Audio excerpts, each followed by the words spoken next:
n'umunezero ntangere vyo gusubira kubana namwe banywanyi bacu mubana natwe mu makuru n'ibiganiro vya misi yose tubandanya gushikiriza kuri no mbonesha kuri yacu kandi yanyu Umuhuza TV. Uyu ni umwanya tugiye kubageza ko amakuru biriko biravugwa bigezwe ko ngaha mu gihugu c'u Burundi, akaba ari amakuru tuzagaruka kuri vyinshi bitandukanye cyane cyane ku biriko biravugwa mu gisata ca politike. Turaza kugaruka ku cegera ca mbere c'umukuru w'igihugu Prosper Bazombanza ndetse n'umushikiranganje wa mbere General Gervais Ndirakobuca. Ndagwaye kazi rero muri ano makuru bivanye naho dukurikirana uherereye wori ngaha mu gihugu c'u Burundi mu ntara zigize ubuseruko, ubumanuko, uburaruko, uburengero, abadukurikirana berereye mu bihugu bigize akarere ka Afrika y'ubuseruko, abari ku mugabane wa Afrika ndetse n'abari mu makungu ya kure, mwese ndabaye kaze muri ano makuru.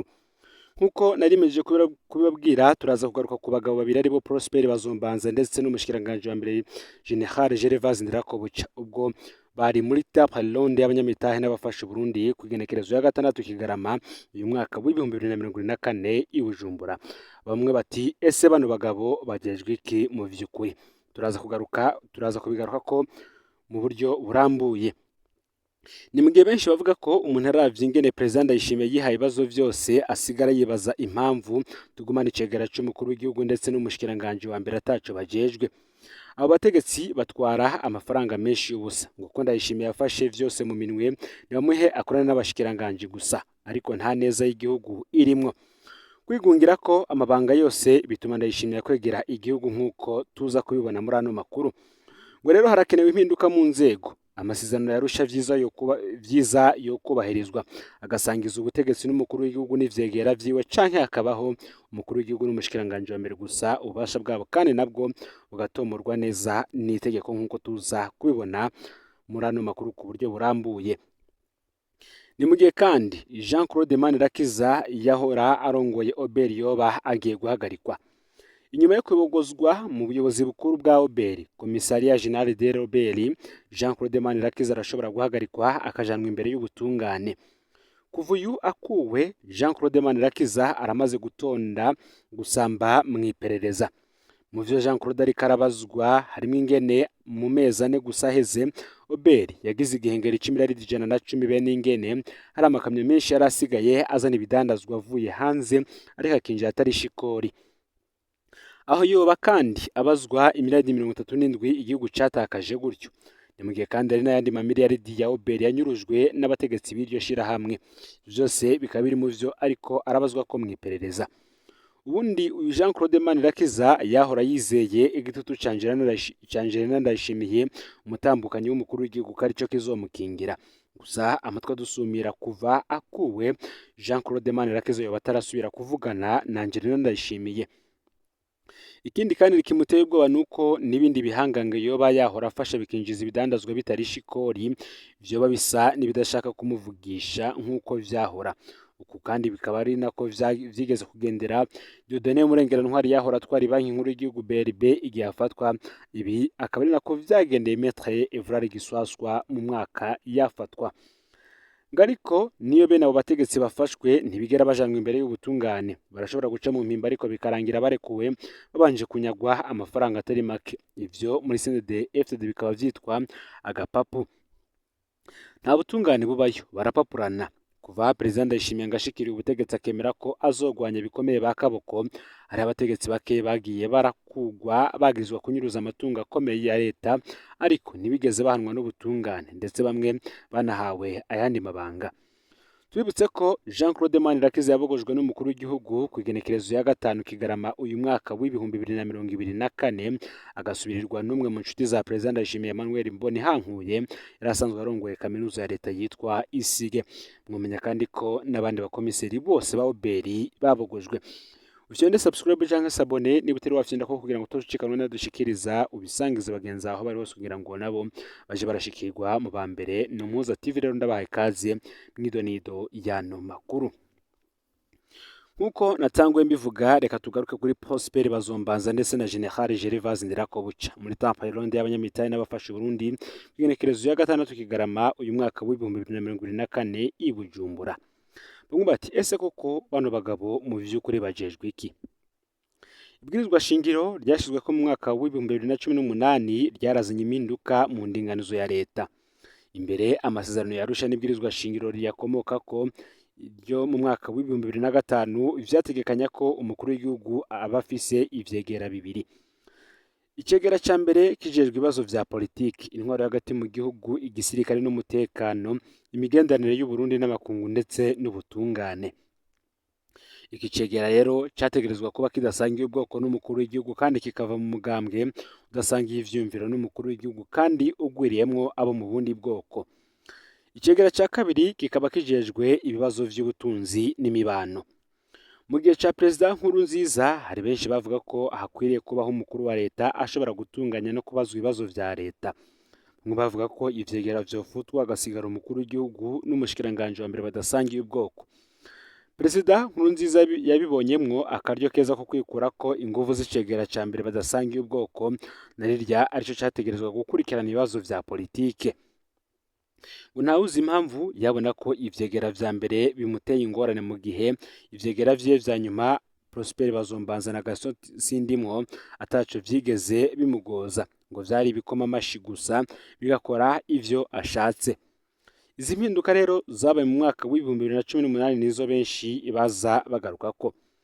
Ngo niho rero Perezida Nkurunziza yiyumvira ibwirizwa shingiro rifuta inguvu zose z'icegera ca mbere, agisiga ari icegera kitagira ububasha na butoyi. Uyu munsi Prosper Bazombanza nta kintu na kimwe ajejwe, nta mushikiranganji n'umwe ashobora gusaba raporo, nta rwego na rumwe atwara, ndetse nta raporo n'imwe abazwa. Bamwe bati ni nk'agashurwe batereka muri saro kagashariza inzu. Ibwirizwa shingiro kandi ryo mu mwaka w'ibihumbi 2018 ryahinduye icegera ca kabiri c'umukuru w'igihugu kimwita umushikiranganji wa mbere, gutyo gihabwa inguvu zahorana icegera ca mbere be n'izahorana icegera ca kabiri nk'uko ibiri muri iryo tegeko biritomora. Gutyo rero Nkurunziza yagira ati icegera ca mbere tudasangiye ubwoko ndacatse inguvu zose, twe n'umushikiranganji wa mbere dusangiye ubwoko tuzoba tugaba vyose. Bamwe bati rero ndirako buca vyamugendekeye gute ngo abe nka Prosper Bazombanza.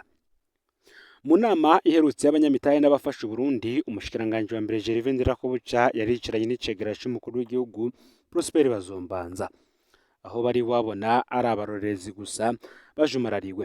Prosper Bazombanza we asanzwe abimenyereye ko ataca ajejwe kandi ko ataca abazwa, agatero karanamufashe arisinzirira. Uwo ibitumvikana ivyiwe ni Gervais Ndirakobuca, yitwa umukuru wa leta, ibiba niwe bijejwe, niwe bibazwa. Aho ubutegetsi butunganijwe neza, umukuru w'igihugu araba cane ibibazo vy'igisirikare n'ivy'imigenderanire n'amakungu, canke agafata mu minwe ibibazo vyose vya politike. Ariko aragerageza kandi hakabaho ibibazo vyega umushikiranganji wa mbere. Kenshi usanga ari ibibazo vy'ubutunzi n'imibano, indero n'amagara y'abantu. Gervais Ndirakobuca kandi ntiyigeze agira ijambo muri iyo nama ku kibazo gihambaye c'ubutunzi, ntiyigeze kandi aboneka nk'umukuru wa leta. Ni ukumukinagizwa murantunge ngo ni umukinagizwa wa perezida. Kera ubundi Gervais Ndirakobuca yarazwi nk'umugabo w'ijunja n'ijambo. Kuva abonye ivyashikiye Generali Bunyoni yarashize mu kibanza c'umushikiranganji wa mbere aca aritekerereza. Umengo ni umwana w'indero nyinshi adakoma. Yageze mu nama nshingamateka ntanatinya kuvuga ko hari ibibazo atabazwa, nk'ikibazo c'igitoro nk'uko twagiye turabibona mu makuru yacu twabagejejeko. Bamwe bati ese mbega hoho abatavuga rumwe n'ubutegetsi botsinda amatora y'umwaka w'ibihumbi 2025 ho vyoca bigenda gute? Ibi navyo reka tubigarukeko. Iki ni ikibazo gikomeye cyane gishobora kwaduka ubu canke mu yindi myaka. Bamwe batavuga rumwe n'ubutegetsi botsinda amatora y'abashinga amateka n'abakenguza amateka, ho gwaduka ikibazo gikomeye hagati y'umukuru w'igihugu n'umushikiranganji wa mbere yoheza akava mu batavuga rumwe n'ubutegetsi. Hoba haje ico bita cohabitation mu Bufaransa. Ntawuzi muri ico gihe ko Perezida Ndayishimiye yoheza akabandanya kwigenza uko bimeze muri kino gihe. Umushikiranganji wa mbere kubera ari we yoba afise abashinga amateka benshi, yorondera kwihagarara ko mu ngingo zifatwa. Umukuru w'igihugu nawe yoba afise igisuda n'inzego z'umutekano. Iyinyurana ryabo rero ngo ryoba ari inyurana ribi cane. Benshi bati rero umuntu aravye ingene Perezida Ndayishimiye yihaye ibibazo vyose, asigara yibaza impamvu tugumana icegera c'umukuru w'igihugu n'umushikiranganji wa mbere ataco bajejwe. Abo bategetsi batwara amafaranga menshi y'ubusa, kuko Ndayishimiye yafashe vyose mu minwe, nibamuhe akorana n'abashikiranganji gusa, ariko nta neza y'igihugu irimwo nk'uko twatanguye tubivuga. uti kwigungira ko amabanga yose bizotuma Ndayishimiye kwegera igihugu. Harakenewe impinduka mu nzego, amasezerano yarusha vyiza yo kubahirizwa, agasangiza ubutegetsi umukuru w'igihugu n'ivyegera vyiwe, canke hakabaho umukuru w'igihugu n'umushikiranganji wa mbere gusa, ububasha bwabo kandi nabwo bugatomorwa neza, kuko ngo uravye ingene ibintu vyose bipanze mu gihugu muri kino gihe, hari ibibazo vyinshi cane umuntu atoronkera inyishu nk'uko abakurikiranira hafi vya politike bobo babitomora. Ni mu gihe kandi bivuga yuko mu ntara ya Rumonge abadandaza bashika 200 harimwo n'abapolisi 2 barahagaritswe. Bose bafashwe mu mukwabo wabaye muri iyi ndwi. Bose ni abadandaza b'ibinyobwa vya Braludi ku mugwa mukuru w'intara ya Rumonge mu manuko bushira uburengero bw'igihugu. Nk'uko amakuru dufise abivuga, abadandaza bagirizwa kuduza ibiciro vy'ibinyobwa biva muri iryo hinguriro rimwe rudende riri mu gihugu. Mu ntwaro mu Rumonge bo ntibaragira ico babivuzeko. Gusa abadandaza bashika 200 b'ibinyobwa vya Braludi, ihinguriro ry'ibinyobwa n'imitobe mu Burundi, barahagaritswe mu gisagara ca Rumonge. Abakaba bagirizwa baduza ibiciro vy'ibinyobwa vya Braludi. Nk'uko amasoko yacu mu Rumonge bivuga, abadandaza baranyegeza ivyo binyobwa kugira babigurisha ku giciro kirenze urugero. Ni mu gihe abanyagihugu bo bavuga bati bagurisha amusiteri ndende ku mafaranga yari hagati y'ibihumbi 5 ndetse n'8, ikiyeri bakaba bakigurisha ku mafaranga 5,000, mu gihe igiciro ca leta kuri ivyo binyobwa ari amafaranga 3,500 ndetse n'amafaranga 2,500 y'amarundi. Ayo masoko nyene kandi avuga ko hari urutonde rw'abadandaza bategerezwa gufatwa. Bafashwe harimo abapolisi 2. Abo bafashwe bose baciye barungikwa gupfungirwa mu gasho ka komisariya y'igipolisi mu ntara ya Rumonge. Abajejwe intwaro aho mu Rumonge ntibaragira ico bashikirije kuri iryo hagarikwa ry'abo badandaza. Gusa ifatwa ry'aba badandaza rikaba ribaye nyuma y'ikete ry'umushikiranganji w'intwaro hagati mu gihugu, iterambere rusange n'umutekano, ryo kwigenekerezo ya 22 Munyonyo uyu mwaka w'2024, aho Martin Niteretse yibutsa abarongoye ko ibiciro vy'isukari n'ibindi bidandazwa bitegerezwa kubahirizwa, ariko ababikurikiranira hafi bakaba babona ko bigoye cyane gukurikiza ibiciro vya leta muri kino gihe c'ibura ry'igitoro. Abadandaza nabo bagategerezwa kukirondera mu kinywabi canke bakareha amafaranga y'umurengera yo kwiyunguruza. Abakoresha izo modokari rero nabo nyene bakaba banywesha mu kinywabi kugira ngo baronke ico gitoro cabuze cyane. Batatu muri abo badandaza 200 bararekuwe ku muhingamo wo ku munsi w'ejo, gusa inyuma yo kuriha umwe wese adabu y'umuriyoni w'amafaranga y'amarundi nk'uko bivugwa n'abavyiboneye. Ni mu gihe kandi biriko biravuga ko Cishemere barindirizwa igihe kinini kugira baronke ubuhungiro, ikaba imvo nkuru ituma abana basaba ubuhungiro bataja mu ishure.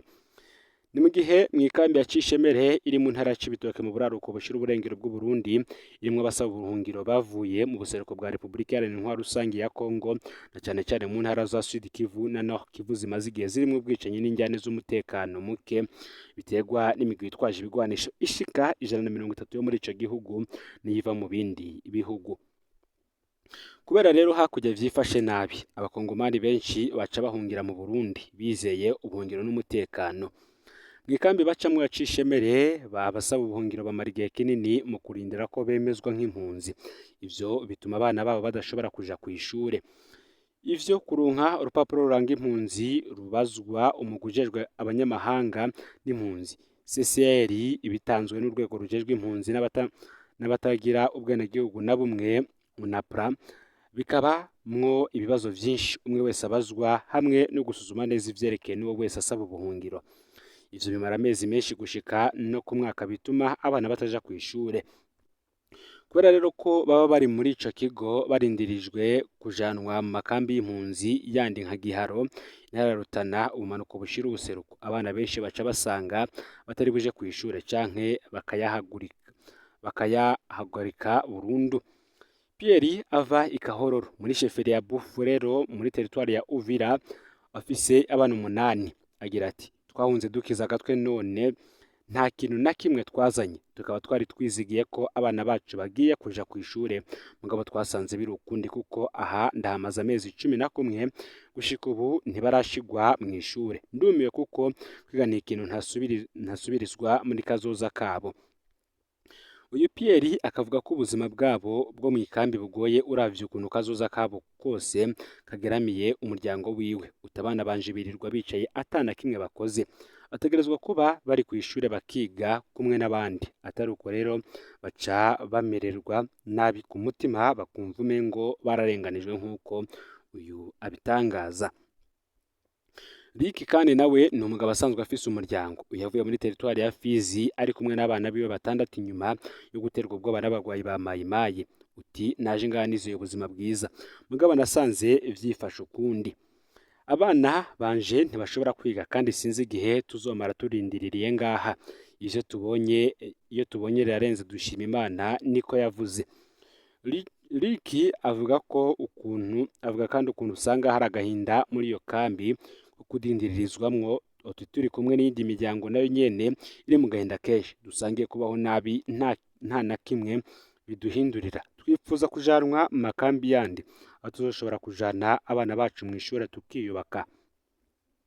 Kubona rero abana babo batiga biza bisongera isibe, nico ca mbere kibabaza abavyeyi muri iyo miryango myinshi isanzwe yarazingamitswe n'intambara. Twumenyesha kandi ko Uburundi bwamaze guha uburenganzira bw'impunzi abantu barenga 90,000 bari ahanini mu makambi y'impunzi 6.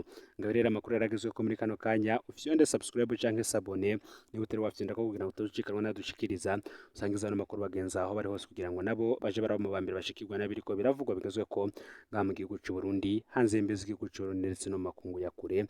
Ni Umuhuza TV, Imana ibahezagire mu bikorwa vyanyu vya misi yose muriko murakora.